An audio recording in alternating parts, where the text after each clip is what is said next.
matapos ang October 2024 ay nasa bansa ang mga taga-international criminal court. Taliwasan niya ito sa mga sinabi ng gobyerno ang mano sa mga hotel at humingi ng bantay. Kilala ng ating Bureau of Immigration ang ilang ICC pasok dito. Klaro po yun at itinira, hindi natin sa sigurado ang Yung papayag, hindi papayag sa criminal ba to? Hindi ako aatras yung regula. Ang sigaw ko sa executive secretary ko. Dahil ang tulong sa ICC, detention sa kaso Tulad nila, Special Bureau ang itinira. Eating healthy helps also with the skin. So, yung atake ko more is inside. At finance Asia, di ba tayo pang yeah.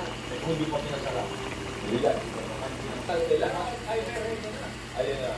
Sa ball. Pero ko naman yung tayo. Hindi, pinapakita niya dito. Ayun na. Bukod sa mga stepdaughter, binobos sa Manila suspect ang sarili ng 4 taong gulang na anak na ayon sa NBI at katawan ng US Military. Ayon sa kanila sa lalaki na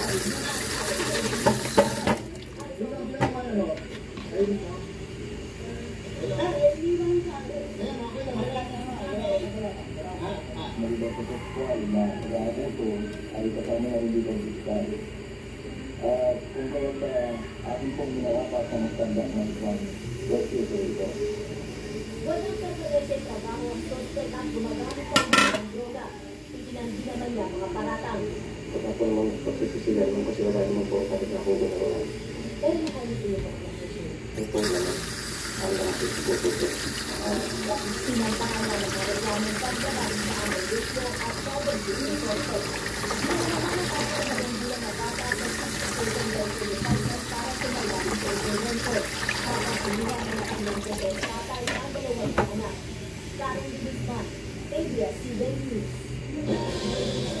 Arestado sa magkahiwalay na operasyon ng PNP ang 2 lalaki na itinuturing kaso statutory rape. Nagpapatrol, Christopher Sinclair.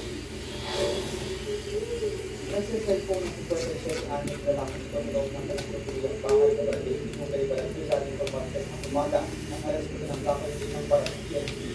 Ang lalaki, ito ay narang number 1 most wanted person sa Rizal dahil sa nasang statutory rape matapos ang nagdasal ng 2 beses ang isang 11 anos sa batang babae noong 2023. Bali itong akusado is family friend. So pinagkatiwala ng kanyang nanay itong biktima sa ng kaibigan. And nag-abroad. Ayon sa pulisya, halos 1 taon bago nakapagsumbong ang biktima sa kanyang nanay. Kaya hindi siya po na nagsumbong ng nangyari nito yung dahil halos ito sa bahay. Yes, weekend. Ang gulat nga rin po yung biglang buwan ng biglang kasalamat ko sa pagkakulong ng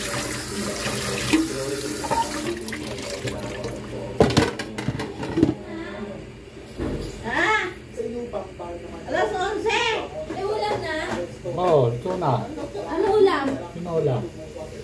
Bakit? Masaya kasi ako ngayon ito. Sa yung investigasyon ng PNP, 2 beses ang mga binakaang ng lalaki ang 10 taong gulang na ng babae noong 2019. Itong akusado ay father ng Magain ka naman. Kasi ngayon pa, di ba parang live? nasabi niya yung Live. last advice. Di ba ba? Kaya pinaalam niya Biyernes lang yun. sa kanya. Saan na ako ngayon? hindi Ah. yung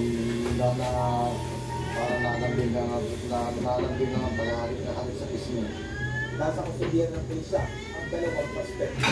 Christopher Sinclair, ABS-CBN.